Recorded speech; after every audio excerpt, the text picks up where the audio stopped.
Good morning everyone. This is Taswe from MIPD Institute. ကျွန်တော်ဒီနေ့ဆွေးနွေးမယ့်အကြောင်းအရာကတော့ plural nouns တွေအကြောင်းကိုဆွေးနွေးပြီးသွားမှာဖြစ်ပါတယ်ပေါ့နော် nouns ရေလို့ပြောလိုက်တဲ့အခါကျရင် singular ရဲ့ plurals ရဲ့နှစ်မျိုးရှိပါတယ်အဲ့တော့ပုံမှန်အဖြစ်ဝါကျတစ်ကြောင်းရေးမယ်ဆိုလို့ရှိရင် singular nouns တွေကို plural ပေါင်းတဲ့အခါကျရင် plurals အဖြစ်တို့ပြောင်းတဲ့အခါကျရင်ကျွန်တော် s တွေ es တွေပေါင်းထည့်လိုက်တာ ਨੇ အများကြီးဖြစ်သွားပါတယ်ဥပမာ bag bag အဲ့ဒါကိုအများကြီးလွယ်အိတ်ပေါ့နော်အဲ့ဒါကိုအများကြီးပြောင်းမယ်ဆိုလို့ရှိရင်တော့ bags bags လွယ်အိတ်များ bridge တံတား bridges es ပေါင်းထည့်လိုက်တဲ့တံတားများဖြစ်သွားပါတယ်ပေါ့နော်အဲ့တော့ကျွန်တော်တို့ဒီလိုမျိုး plural ပြောင်းတဲ့အခါကျရင် s တွေ es တွေပေါင်းထည့်လို့မရတဲ့ plural nouns တွေလည်းရှိပါတယ်ဥပမာ one child ကလေးတစ်ယောက်အဲ့ဒါကလေးနှစ်ယောက်ပြောတဲ့အခါကျရင်အဲ့တော့ one child ဆိုပြီးတော့ child မှာ s တွေ es တွေထည့်လို့မရဘူးထည့်လိုက်တာနဲ့မှားတယ်ပေါ့နော်အဲ့ဒါမှန်အောင် plural ပြောင်းမယ်ဆိုလို့ရှိရင်တော့ two children အဲ့တော့ children ဆိုပြီးတော့ပြောင်းလိုက်တဲ့အခါကျရင်ကျွန်တော်တို့ s တွေ es တွေထည့်လို့မရပါဘူးနောက်ဥပမာတစ်ခုပေးရမယ်ဆိုလို့ရှိရင်တော့ one mouse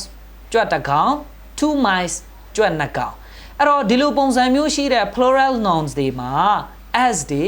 es တွေပေါင်းထည့်လို့မရဘူးဒီလိုမျိုး plurals တွေကို irregular plural nouns လို့ခေါ်ပါတယ်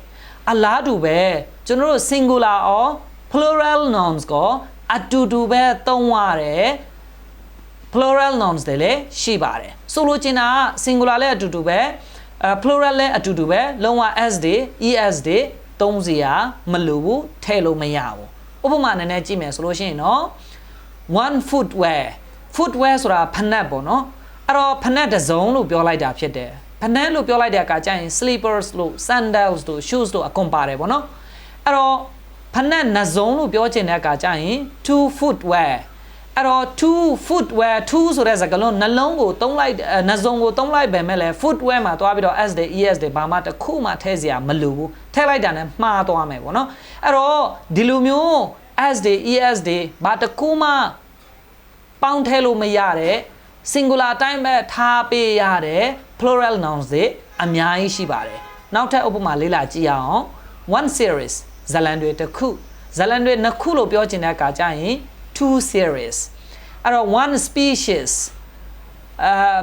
music တစ်ခုပေါ့နော်အဲ့တော့ music နှစ်ခုလို့ပြောချင်တဲ့အခါကျရင်တော့ two species အဲ့တော့ one fish ငါးတစ်ကောင်ငါးနှစ်ကောင်လို့ပြောချင်တဲ့အခါကျရင်တော့ two fish အဲ့တော့ one data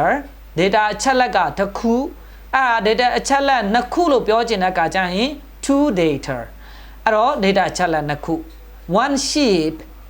တိုးတစ်ကောင်ပေါ့နော်တိုးနှစ်ကောင်လို့ပြောချင်တဲ့အခါကျရင်တော့ two sheep အဲ့တော့အနည်းချုပ်ပြီးတော့ပြောချင်တာကကျွန်တော် plurals noun တွေထဲမှာ s တွေ es တွေပေါင်းထည့်လို့ရတဲ့ plurals တွေရှိသလို irregular plural nouns လို့ခေါ်တဲ့ s တွေ es တွေပေါင်းထည့်လို့မရဘူးနောက်ပြီးတော့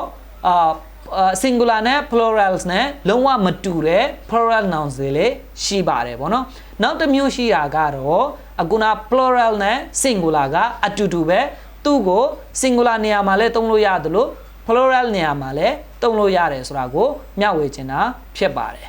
Thank you so much